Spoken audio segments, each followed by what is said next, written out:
srečna lega. Nekoč so bile Trbovlje rudarsko mesto, tudi industrijsko, kajti vsa industrija je bila povezana tako ali drugače z rudarstvom. Danes je vse manj sledi v rudarstvu.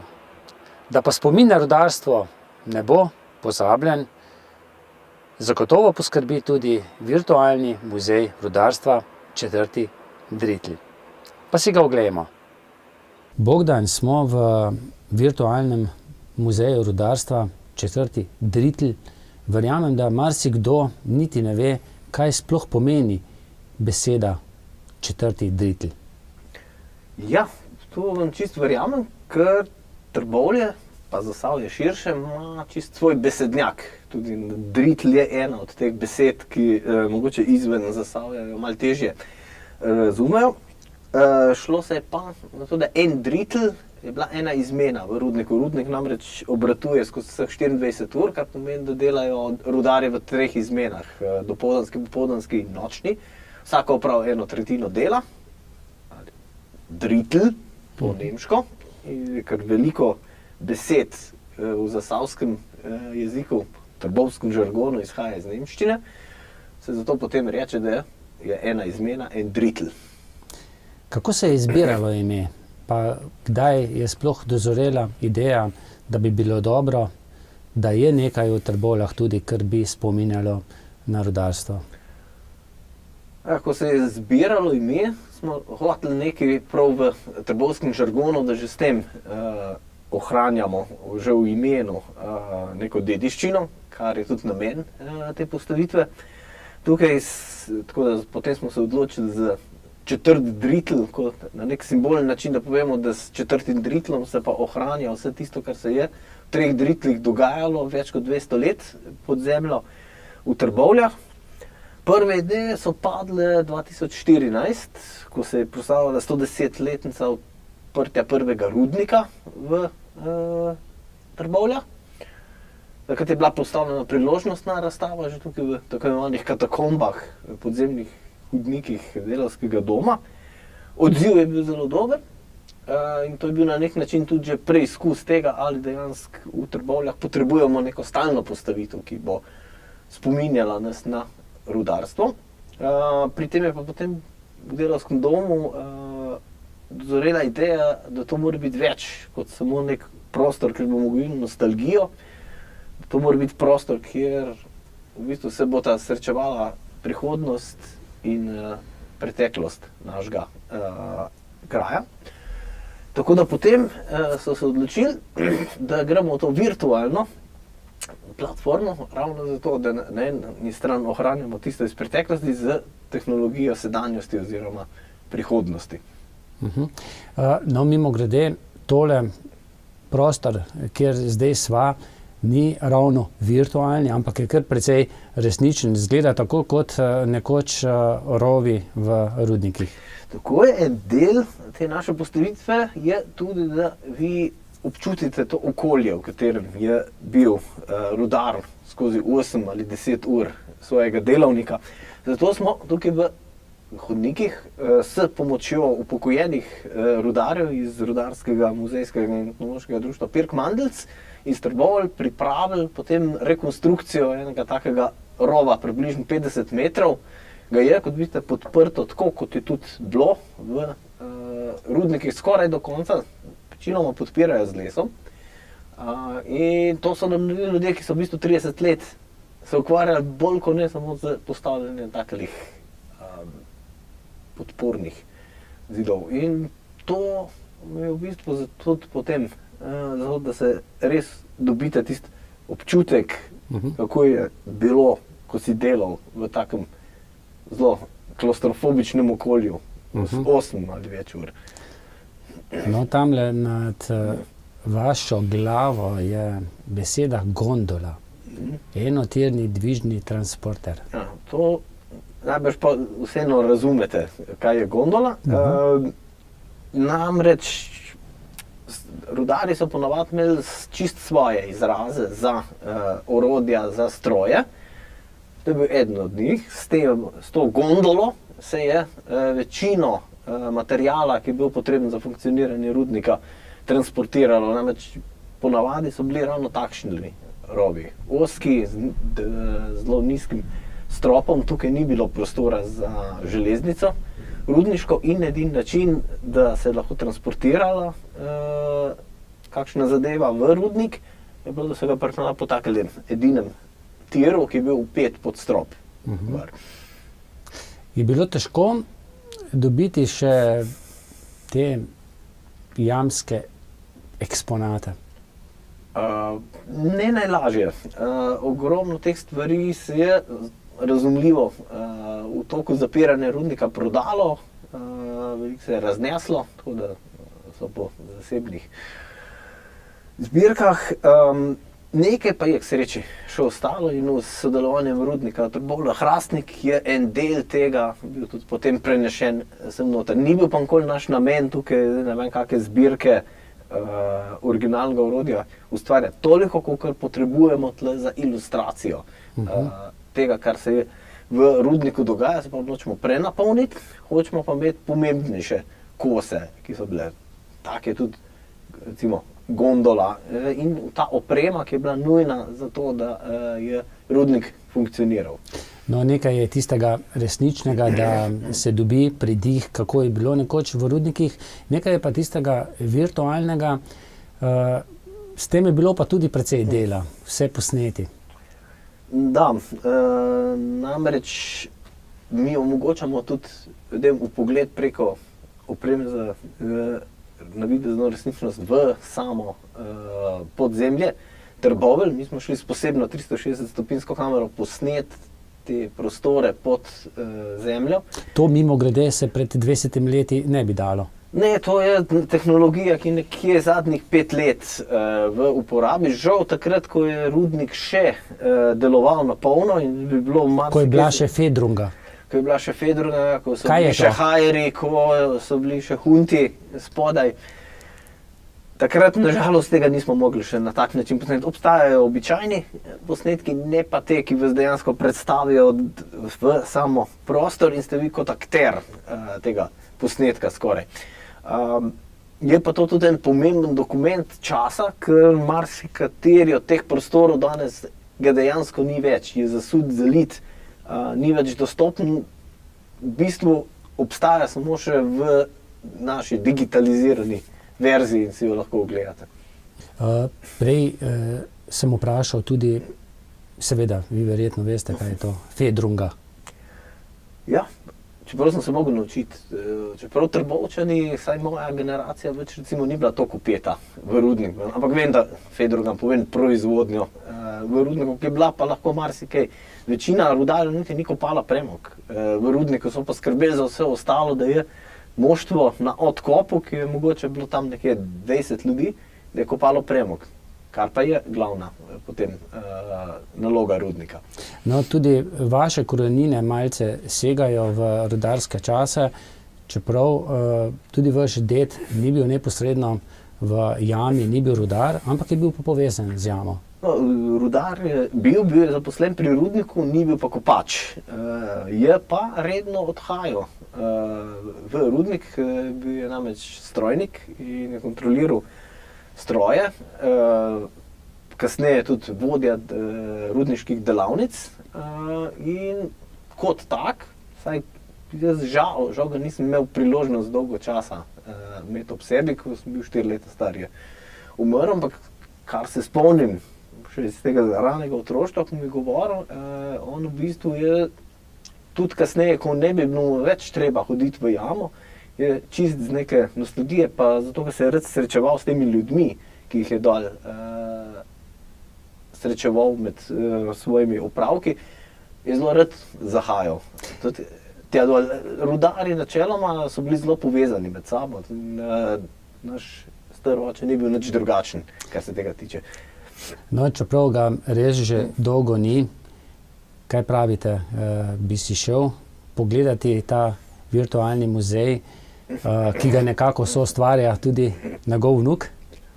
Ja, jaz ne dvomim, da bi prišel pogledat, že zato, da bi malo obujal spomine in ne bi bil edini tak rudar v Trbovljah. Je veliko takih?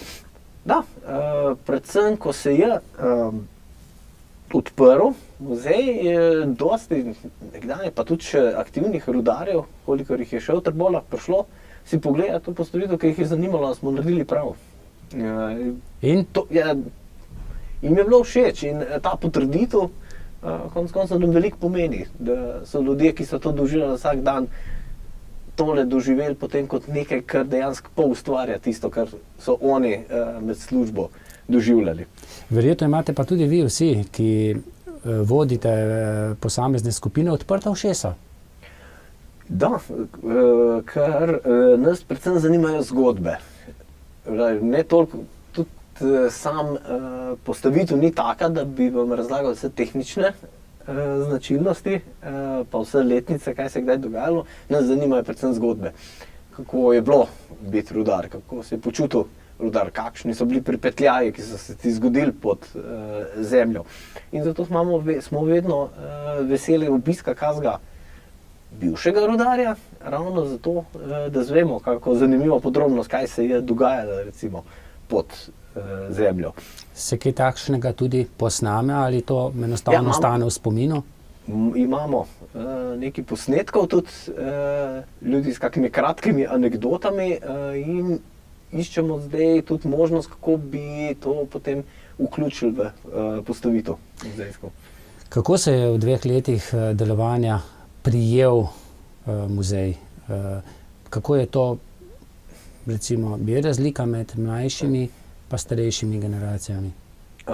Meni je pomembno najprej, da so ga ob začetku sprejeli lokalni ljudje kot nekaj, kar je pomembno bilo, da smo ustvarili tukaj v Trbovljah in da so se tudi sami priključili zraven. Smo dobili še kak eksponat na ta račun, še kak namig, da se kaj popravi. Kar pomeni, da je to tisto, kar smo si mi želeli, da je to muzej, ki ga bo soustvarjal celo Trbovlje. Veseli nas tudi, da potem smo bili opaženi v medijih, tudi zato, ker smo majčkeno inovativno šli v te pristope, kako realizirati samo postavitev. In na ta račun, da so se začeli obiski tudi iz drugih koncev, najprej Slovenije, potem pa zelo hitro tudi prvi tuji turisti, tako da smo že v pol leta smo recimo nabrali že turiste iz vseh celin. Kar sledilo je tudi nekaj nagrad, predvsem smo ponosni na nagrado za najboljši muzej po izboru tujih obiskovalcev, ki so nam v okviru turistične patrulje podelili, in pa nagrado Snovalec za nov turistični produkt, ki nam ga je pa podelila Slovenska turistična organizacija, in to nekaj pomeni. Na željo gostov, obiskovalcev muzeja, zadiši kdaj tudi kakšen funšterc? Tukaj noter ne, ker če hočete pa hrano servirati, so pa še strožja merila, ampak nedaleč od nas je gostilna Mala Malca, kjer pa pripravljajo tudi prave rudarske jedi, in ne malo gostov, ki si ogleda naš muzej, se na to odpravi tudi na kosilo, ta pravo knapovsko, ravno tja. In ko gostom pa gostov, ki ni iz tu, rečete, da bo potem po ogledu možno okusiti tudi funšterc, vedo, kaj to je? Odvisno, odkot prihajajo. Zunanje razumljivo ne. Mislim, da v funštercu se že nekje tam predletijo, vedenje preneha, dokler jim ne poveš, kaj je to. Mnogi ga sicer pol primerjajo s šmornom, ampak ni čisto isto. So pa zelo zadovoljni, ko potem to poskusijo. Še posebno, če jim damo še dodatno, že veste, da je to funšterc z razgledom, recimo v planinskem domu na Kumu. Kako pa sicer ga poimenujejo po slovensko? Knapovsko sonce, mogoče rudarsko sonce, tako, carski praženec? Ti bi bil pa že šmorn. Kdaj pa lahko skupine ali pa posameznik pride in si ogleda ali pa si ogledajo muzej? Večina skupin k nam pride najavljenih in tukaj ni potem pomembno, v katerem terminu pride, to je stvar dogovora. kontaktira se nas preko ali elektronske pošte ali telefona, ki je dostopen na naši spletni strani, kjer boste tudi prve informacije o samem muzeju, o ogledu in o samih Trbovljah že našli. Dočim vsako soboto vas pa naši vodiči tukaj pričakujejo na 2 vodenih ogledih ob 10. in ob 11. uri. Vsako soboto. Kakšno je zanimanje? Skupin imamo ponovadi vsaj 2-3 na teden. Tudi danes, čez dobro uro? Tudi danes v kratkem pride ena skupina iz Ljubljane. So najavljeni ob sobotah, pa tudi redko kdaj, da nobenega gosta ne popeljemo skozi. No, tisti, ki pridejo iz drugih krajev, pa so nekoč živeli v Trbovljah, kaj rečejo? Pa to so pa zdaj čisto druge Trbovlje? Ali jim je še kar to nekako ta podoba Trbovlj v glavi, da je še kar tako, kot je nekoč bilo? Opažajo, da se v Trbovljah godijo premiki, in to premiki na bolje. Če računamo do nekje od 90 let začetka zapiranja rudnika. In povezane industrije s tem. Tako. Mi smo pač bili bolj kot ne 90% industrije tukaj vezano na rudnik. In zaradi tega seveda je bilo pričakovano, da je prišlo do zloma gospodarstva. Tukaj zdaj se pa počasi postavlja to spet na neke nove temelje, ki temeljijo pa ravno na tem, kar tudi ta muzej poskuša tukaj predstaviti. Se pravi, na novih tehnologijah, na virtualnih okoljih. Mi imamo v Trbovljah firme, ki se s tem ukvarjajo in so deloma tudi pomagale nam realizirati ta projekt. In to ljudje, ki prihajajo potem iz drugih krajev, pa so nekoč, pa njihove korenine izhajajo iz Trbovlj, opažajo in jim je všeč. In jim je všeč potem tudi, da ta muzej ni samo muzej nostalgije za rudarskimi časi, ampak predvsem z svojo tehnološko izvedbo tudi na nek način kaže pot, kaj bojo Trbovlje, kaj Trbovlje v bistvu že so, pa kaj še bodo v prihodnosti. No, projekt se mi kar zdi, da je živa stvar, se bo še razvijalo vse skupaj. Imate kaj idej, kaj še ponuditi, mogoče v naslednjih letih obiskovalcem muzeja? Tukaj je pred nami ena postavitev, ki v bistvu nikoli ni končana. Tega smo se zavedali že v štartu. Odprli smo muzej s tistim, kar je bilo takrat pač možno narediti v okviru sredstev, ki so bila na voljo, in ljudi, ki smo jih imeli na voljo, da realizirajo projekt. Vedno gledamo, kako bi ga še izboljšali naprej. Določene stvari manjše so bile že urejene. Zdaj, ko so začela pritekati tudi sredstva prav namensko namenjena za razvoj te postavitve, pa seveda razmišljamo tudi, kaj bo vnaprej. Tako da v načrtu je postavitev neklasične sobe pobega, mi temu rečemo escape mine, bo šlo pa za eno rudarsko izkušnjo, ki bo deloma potekala tudi v virtualnem okolju. Vi boste z vizirjem potovali skozi te rove, reševali naloge in vaša končna naloga je v bistvu, da rešite rudarje, ki jih je odrezalo pod zemljo. Hkrati s tem boste pa tudi sami dobili občutek, kako je bilo res biti rudar. No, to je eden od teh projektov, snujemo pa tudi že naprej. Projekte mi spremljamo tudi razvoj tehnologije in vedno, ko pride nek nov produkt na trg, pogledamo, ali si ga lahko privoščimo, in če si ga lahko privoščimo, kaj bi z njim lahko naredili. Vse smeri tem, da ali bomo izboljšali že obstoječa zadeve, ali pa bomo naredili še kaj novega. Recimo, zdaj smo sredi finalizacije produkcije novih videov za virtualni sprehod v višji resoluciji, ki bojo kot taki ne samo tukaj neka vizualna atrakcija in eksponat v muzeju, ampak bo tudi nek dokument časa, ki se bo potem lahko hranil kot neka kulturna dediščina prostorov, ki jih dejansko več ni. No, po vsem tem, kar ste povedali, potem niso Trbovlje več samo na papirju multimedijsko mesto, da so je verjetno velik doprinos k temu prispeval tudi sam Delavski dom Trbovlje.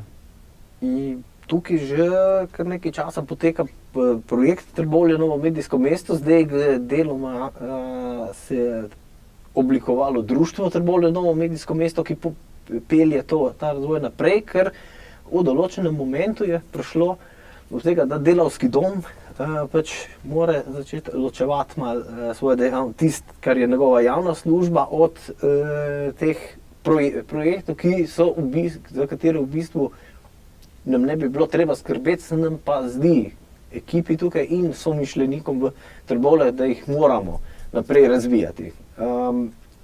Ker naša edina tukaj možnost je, da izkoristimo to, kar je Trbovlje vedno imelo, zelo visoko stopnjo tehniške kulture, spretni ljudje, pametni ljudje, ki so znali tudi malo improvizirati z tehnologijo, ki so znali iz nje pobrati čim več in ki so bili tudi inovativni. Recimo tudi Trbovski rudnik ima svojo lastno odkopno metodo, ki se koristi tudi drugje, čisto kot zanimivost. Pa jamske stojke in tako naprej. Tako, ki se še tudi koristi v vseh evropskih rudnikih, jo boste skoraj našli. Tako da, in na tem temelji potem pa ta program novomedijskih vsebin v Trbovljah, ki je celo prerasel okvire tistega, kar smo sprva mislili, se pravi, da bomo imeli tukaj, da bomo promovirali nove medije, ustvarjanje z njimi. Dejansko je tukaj prišlo potem, da prek navezave na te sodobne tehnologije v povezavi s kulturo in znanostjo je potem prišlo do nekega preboja tukaj v Trbovljah, ki ima potencial, da na bolje popelje celotno lokalno skupnost tukaj. No, mogoče za konec samo še to, kakšno je sodelovanje z sorodnimi ali pa podobnimi društvi, omenili ste že društvo Perkmandeljc. Ja, to mi je v veliko čast in zadovoljstvo, da je društvo sprejelo to posvetitev kot deloma svojo stvar, da je to njihov domicil tukaj, so pravico, ker so tudi oni ga soustvarjali in še danes nam pridejo prekontrolirati, če vse drži tako, kot treba. Ker konec koncev tole je kot v pravem rudniku. Treba je izvajati tudi tukaj monitoring. Veseli me tudi, da društva Trboveljska, ko gostijo svoje goste, prepoznajo to postavitev kot nekaj, kar hočejo pokazati svojim gostom. Tako da, kar se tega tiče, sodelujemo tudi na kakih promocijah skupaj po Sloveniji, nas radi vzamejo zraven, ker smo dobra reklama in potem celo Trbovlje, celo Zasavje dobro izpade. Vi ste, to se vam vidi že na očeh, ponosni na rudarsko-industrijsko dediščino Trbovelj, tudi Zasavja. Smo tudi ostali Zasavčani po vašem? Mislim, da to imamo v sebi, tudi tisti, ki niso toliko, ki niso imeli svojih družinskih članov v rudniku, vsi se zavedamo, da nas tukaj ne bi bilo, če ne bi bilo rudnika. In kot tak se seveda moramo tega zavedati in lahko smo ponosni. Poglejte slike izpred 1804, kaj je tukaj bilo, kaj pa tukaj danes. Marsikatera infrastruktura je tukaj, ki jo primerljivo mesto s nekje 15,000 prebivalci nima. Mi smo jo pa imeli in marsikaj ne zato, ker bi se to plansko delalo, ampak zato, ker je na pobudo prebivalcev tukaj in z njihovimi prostovoljnimi prispevki se zgradilo in mislim, da to je tisto, na kar smo pa res lahko ponosni Trbovljčani. Ko je bilo treba nekaj narediti za skupno dobro, smo znali stopiti skupaj, tako kot rudarji, recimo, ko je bilo treba stavkati, če se je stavkali, so stavkali vsi. Tako da, jaz mislim, da to bo živelo še naprej. Lahko nas navdihuje, hkrati moramo pa seveda gledati tudi, da gledamo tudi naprej in skrbimo za to, da se bo Trbovlje tudi naprej razvijalo, da tukaj mesto ostane. In da to ne bo ne samo, da ostane, ampak da tudi ga napravimo še boljšega. Torej, za konec, srečno Trbovlje, srečno Zasavje. Srečno. Gospa Hedvika, zdaj ste si ogledali ta virtualni muzej rudarstva, 4. Dritl. In kakšni so vaši vtisi? Ja, težko bi zdaj naenkrat rekla. Zelo mešani, ne? Lahko malce opišete? Malo pišem, ja. Sem si predstavljala delo težko. Potem domače, kako so skrbeli, če bojo srečno prišli iz rova, ne. Skratka, za nas nekoliko oddaljena stvar, ne. Vi ste dejali, da ste Ljubljančanka. In koliko sploh poznate rudarstvo? Ne, jaz ga ne poznam. Ne poznam. Kaj pa vtis o samih Trbovljah? Ja, mislim, premalo časa smo bili zdaj, da bi lahko kaj določenega rekla. Dajo vtis urejenega mesta, ne. No, prej ste mi dejali, da vam je bilo majčkeno slabo. Ja. Zakaj pa? Toliko različnih stvari obenem, ne. Boste komu mogoče priporočili, naj pride v ta muzej in si ga ogleda? Da so že bili moji. Gospa, vi ste pa po rodu Trboveljčanka. In kako vi gledate na ta virtualni muzej rudarstva? No, jaz sem lahko primerjala, ker sem leta 76, 77 tam takrat sem še delala v Trbovljah na stanovanjski skupnosti in smo za dan že našli ženske v rudnik. Torej takrat, ko je še rudnik, ko se izvajalo. No, bilo je zanimivo, ker so knapi bili kar nebriti in smo mogli kar plezati dol pa po rovih. Jasno, da smo ven prišli vse umazane, črne. In potem smo šli v vas halo, smo se mogli stuširati, ne, so dali tudi milo. Ko smo pa bile že namiljene, pa vse pa je vode zmanjkalo. No, in to so bile tako luštno. Pa smo, jasno, da so dali vodo spet nazaj, pa smo šli pa še na kosilo, to pa same. In to je bil dan že v tistih časih, pa tudi ta izlet. Tako da recimo mene ta virtualni muzej, moram reči, ni navdušil, ker sem videla navdušil, kako bi rekla. A veste, je to razlika, je to prikaz, ampak tisto, kar sem pa jaz videla, je bilo pa drugače. Če si boste tudi vi ta prekrasen muzej ogledali, potem, ko boste pogledali to reportažo, je naš namen dosežen. Pa srečno! Srečno, Lega.